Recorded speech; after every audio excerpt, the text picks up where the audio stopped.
பதினெண் சித்தர் போற்றிகள், குருநாதர் திருவடிகள் போற்றிகள். இன்றைய பதிவில் பதிவு செய்ய இருப்பது காகபூசண்ட சித்தர் அவர் அருளிய கோடியில் ஒருவருக்கே யோகம் கூடும் என்ற பாடலை பார்க்க இருக்கோம். யோகம், யோகி அப்படின்ற பேரில் எத்தனையோ விதமான மனிதர்கள் ஆட்கள் இந்த உலகத்தில் இருந்துட்டு இருந்தாலும், சும்மா இருக்கவங்கெல்லாம் நான் ஒரு யோகி, ஒரு வேளை தான் சாப்பிட்றேன், நான் ஒரு யோகி, தினமும் 2 வேளை பூஜை பண்ணுறேன், நான் ஒரு யோகி, நாங்கள் கறி சாப்பிட்றதே இல்லை, நான் ஒரு யோகி, எங்களுக்கு தெரியாத மந்திரமே இல்லை, இந்த மாதிரி எத்தனையோ விதமான வார்த்தைகள். அதனால் அது எத்தனை பேர் உண்மையான யோகி என்பது கணக்குள்ள அடங்குன்ற விஷயந்தான். உண்மையான யோகியை கண்டறிவது எப்படி அப்படின்னு நம்ம பல வீடியோக்கள் போட்டிருக்கோம். அதுக்கான பாடல்: பாரப்பா இதை அறிந்தார் சித்தர் கூடி, பார்தனிலே 64 யோகம், ஆரப்பா இருக்குமென்று வெவ்வேறாக அலைந்தலைந்து கெட்டவர்கள் அனந்தம் கோடி, நேரப்பா ராஜாங்க யோகம் பார்த்து நிலையறிந்து கண்டவனே கோடிக்கு ஒன்று, வீரப்பா பேசாமல் மனக்கண்ணாலே விந்துவடா பாய்ந்த தளம் வெளியை காணே.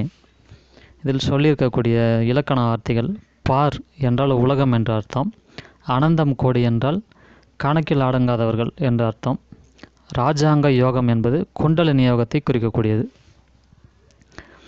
இதற்கான அர்த்தம்: பாரப்பா இதை அறிந்தார் சித்தர் கொடி, பார்தனிலே 64 யோகம், ஆரப்பா இருக்குமென்று வெவ்வேறாக.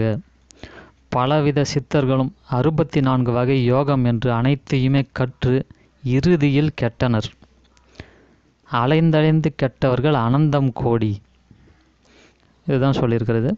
நேரப்பா ராஜாங்க யோகம் பார்த்து நிலையறிந்து கண்டவனே கோடிக்கு ஒன்று, வீரப்பா பேசாமல் மனக்கண்ணாலே விந்துவடா பாய்ந்த தளம் வெளியை காணே.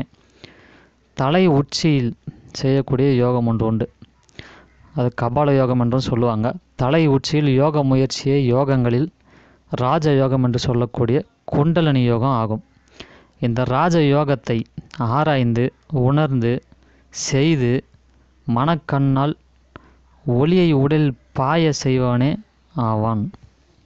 அப்படிப்பட்டவர்கள் கோடியில் ஒருத்தர் தான். அதுதான் சொல்லியிருக்கிறது.